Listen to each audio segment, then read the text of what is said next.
Why, hello, hello, hello, and welcome back to another episode of Voice of the Rings. I'm your host, you guys, on Ironshield, and I want to show you a new button that has been added to the game.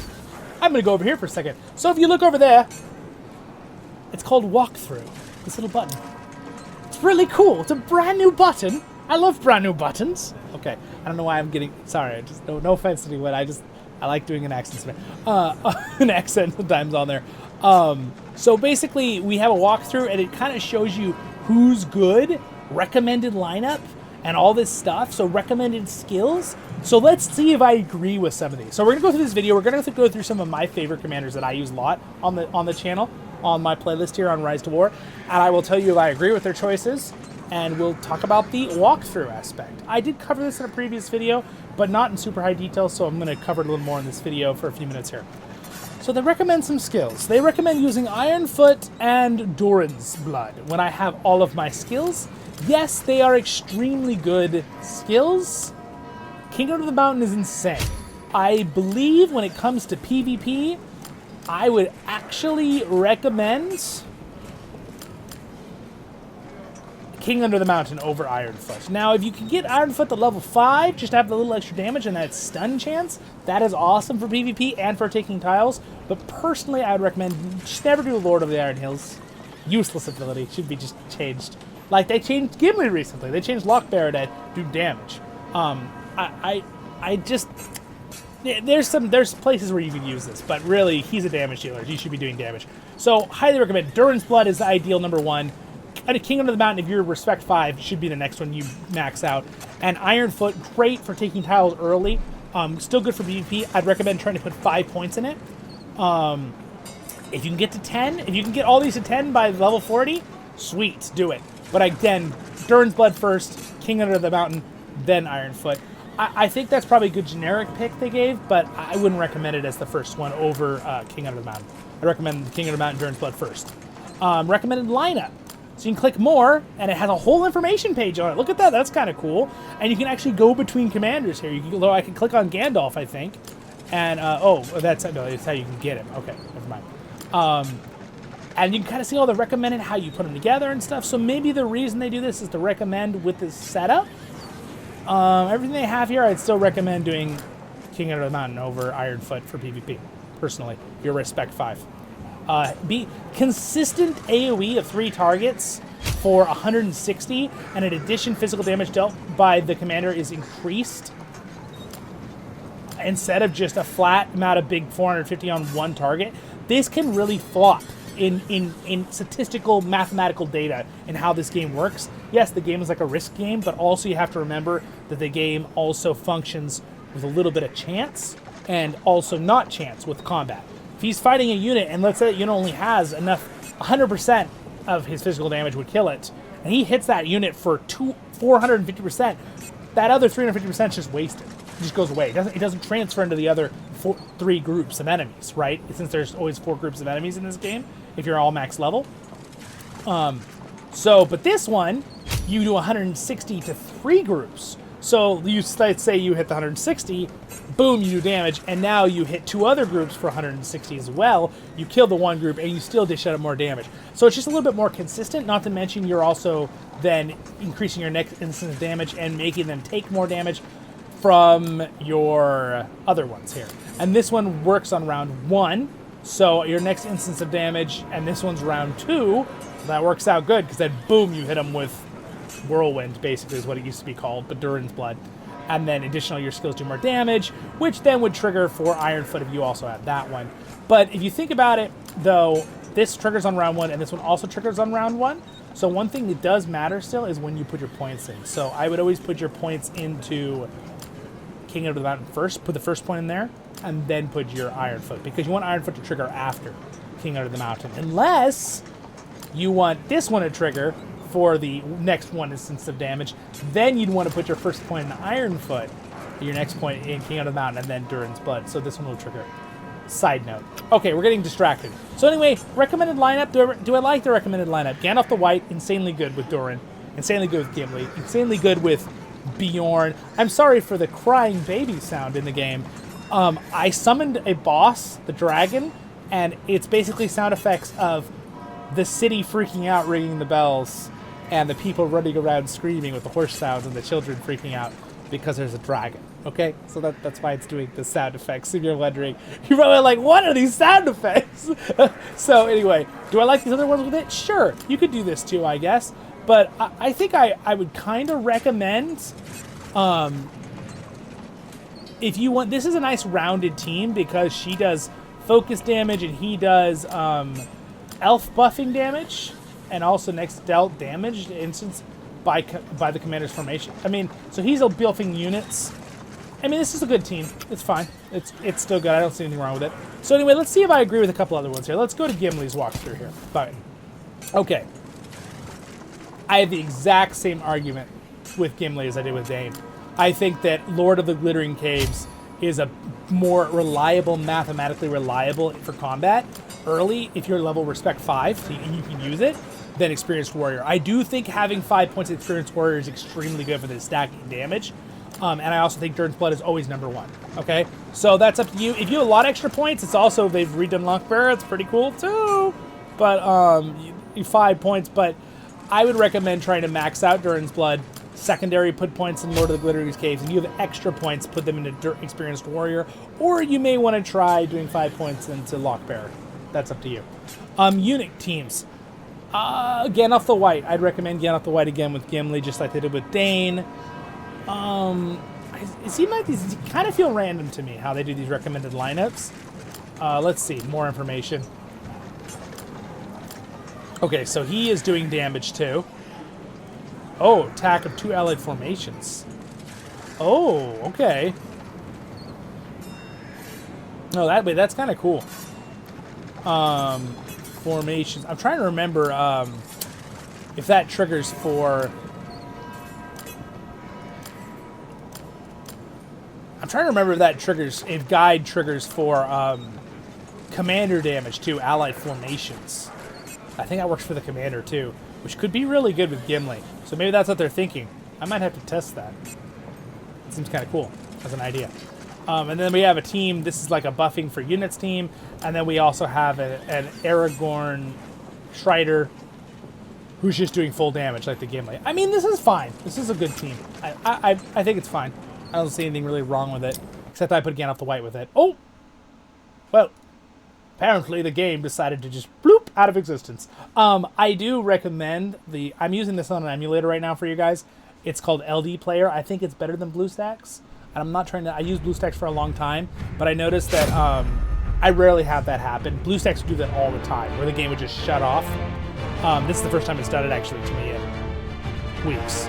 So, may have been an update. Sometimes if there's an update in the game, it'll do that.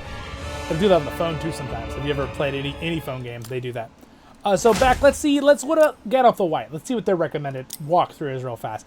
If you want me to do more of these in the future, because I'm only going to do a few more commanders here, let me know in the comments. I'll cover it. We'll go through more commanders, and I'll tell you what I think what recommended are and stuff. Also, I love how detailed he looks now. It's kind of crazy, actually, how he looks for a phone game. It's really, really those eyes. All right, so I recommend the White and... Oh, okay. Oh, this is no. Why do they have the thumbs up on... Okay, all right. Okay. If you have Respect 5, those abilities are good choices. If you only have Respect 3, you can't use White Rider. But if you can use the White Rider and you have Dane and Aragorn II in your group that both are doing damage... Oh, interesting. Oh, I see. They're different. I see. They're two different setups here. Yeah. This is... Yeah, so this setup... If you look at this setup right now, quickly just... If you have knowledge of what I talk about in my channel, what in this group here, what is wrong with this, with Gandalf the White?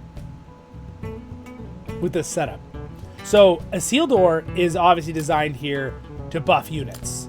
So they're going with the buff unit combo, right? Dane is doing damage because he's a damage dealer, okay, with these two abilities they picked. And Aragorn, the second King of Men, is going the damage Strider and Anduril, okay? And he's going with Gandalf the White, White Rider, and Wizard. So he's just trying to do focus damage with Gandalf the White, Sure, if you have insanely good items for focus damage, maybe this would be some decent damage, right? And help out your troops. But with this setup, you have plenty of damage on Dane and Aragorn II, and a buff troop, Isildur buffing your troops. He has to have the White Rider buff. I don't know why they don't recommend that. It's crazy to me. It's called Sustained Battle. Maybe that's why. Maybe that's what they're trying. But still, it was a sustained battle. He should also have the White Council, if that's what this is called. Okay, so I totally disagree with their Gandalf the White here. The other ones are okay, except for the Dane one. But yeah. So okay, so this one, if you're level 5 and you have a Dane in your group, or a Gimli, or a Bjorn, or an Aragorn II, or any damage-dealing commander, this is just, and even without a damage-dealing commander, this is insane. The first 3 rounds, your enemies, 4 rounds, if you have level 5, your 3 formations, if it's level 10, take 25% increased damage for 4 rounds. That means your commanders, your troops, are doing 25% more damage to the enemies. That's one of the most insane buffs to damage in the game. The White Rider is a must. So number 1, White Rider. Number 2, always recommend White Council. It's insane, especially if he's just buffing troops like that and you're not going focus build with him. But I really don't understand this recommended. If you're gonna go White Council and this, that's kind of weird because you're trying to, I guess, do a stun. Maybe is why they're trying to think a stun and then buff your troops. Way better White Council and White Rider with this setup of troops. Now it's slightly different when you click on it, which I find kind of funny. But with this setup, again, you wouldn't want either of these focus ones. You'd want what I said. But I guess if you're trying to do focus damage, just do those 2. Yeah, I don't fully agree with those recommended abilities, as you can see, for good reason. I'm not going to do Sauron. I'm going to do... Okay. So, are they just always putting the check mark on the first and second ability? Am I being fooled here? Because, again, I would recommend in this setup for Thorin is you always, if you're Respect 5, you always max out King Under the Mountain. Again, mathematically the best for PvP and taking tiles. And then Oakenshield is an amazing, insane ability. Max it out second. After that, you Revitalize is good if you want to get a level 5 for the stun. Its damage is okay at a 1 target. I think it's better if you're using dwarf units to start putting King of Durin's folk, but it really comes down to, are you using dwarf units? Because if you're not using dwarf units, then you want to start putting your points in the Revitalize. Okay? Boom. There it is. And the last one we'll do Falcon. These are kind of my main commanders. Okay, now I'm starting to see a pattern here. Is it just they always... Okay. Do they just always checkmark the first and second one? Am I being fooled? Nope, they don't. Okay, there we go. Proof. They don't always... Okay, all right. So I could have it... Okay, you get the fight. You guys are like, okay, calm down, Zollin. Calm down. I'm calm, guys. Just a little dwarven rage getting into my blood there. Durin's blood, again, great pick. Actually, wait, but what am I saying? It's Falcon. Bad pick. Bad. No. Okay, Falcon is not... I've seen Falcons do decent damage, okay? But the setup, we're comparing to the setup below these skills. So he has Ballin, which is clearly a troop buffer, even though he can definitely do damage too with Durin's blood. But Falcon and Ballin are far better at buffing troops, okay? Far better at buffing troops than doing their Durin's blood ability. They're just better at it. Like, Ballin's ability is actually really good. Warrior of the Lonely Mountain. I mean, this is really good. This works on anybody. Doesn't have to be dwarves, which is cool. He got that update during 2.0. Same thing with this one, except when it's level 10, it's only dwarves. So, but the healing works on anybody. It's any small unit. So people on foot, basically.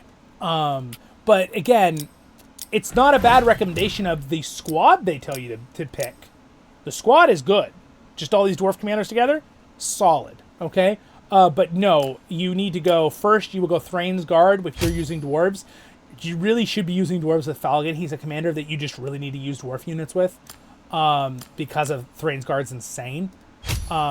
Technically, its formations, I believe it works to defend your dwarven commanders too from damage when they're hit. But I think I've tested that before. And then this stack up one is also really good, and not to mention his special item, which I do have. Extremely good with dwarves. So, yeah. Yeah, so again, musician, I usually always take last. I just don't. It's fine. I think it's best on Ori, but Ori's not a really very good commander. But again, you don't want to do Durin's Blood. So I usually always go points into this, then points into this, personally, when I'm using dwarves. Then I'll drop points into musician over Durin's Blood with Falcon. Sometimes I'll put points into, it just depends what I feel like there. But yeah, and again, their troop setup, not terrible.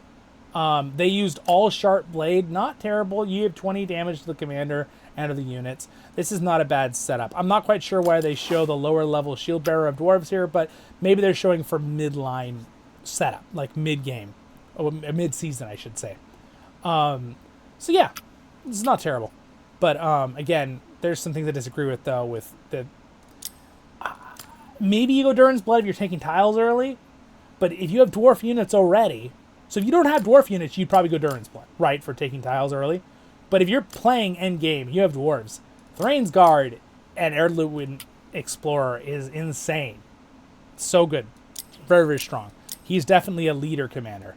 And if you look at his skills, you actually go to them, you can see it's Survivor, right? Survivor. It's what he's good at. Support, survival, right? Survival. Then damage. It's like, no, you really want to probably go with what their overall arching theme is. There's a little bit of customization there, but it's not really super important. So anyway, I think we covered that pretty thoroughly there, my friends. You have a great and wonderful day in Middle-earth. Thanks for being here. I like to switch sides on you there, just to kind of freak you out. I'm just kidding. Thanks to my Patreons. Subscribe buttons there, I've earned it. Next episode was over there. Hope that was fun. If you like to walk through things and you'd like me to talk about them and see if I agree with all of them, or disagree, I will do more, and we'll have more combat videos of this coming too. And check out my other content over there and over there. LOTR Tale, do voiceovers in Middle-earth. I've got guides for that game. I've got guides for other games. Return to Moria, Battle for Middle-earth, lore things. I got all sorts of stuff. We're all things Lord of the Rings. Barukazar Kuzade, man. You stay happy, my friends. I will see you in the next episodes of Voice of the Rings, and I am your hosting guys on Ironshield, and I'm always here to serve you and your families. Have a great and wonderful day in Middle-earth. See you in the next one.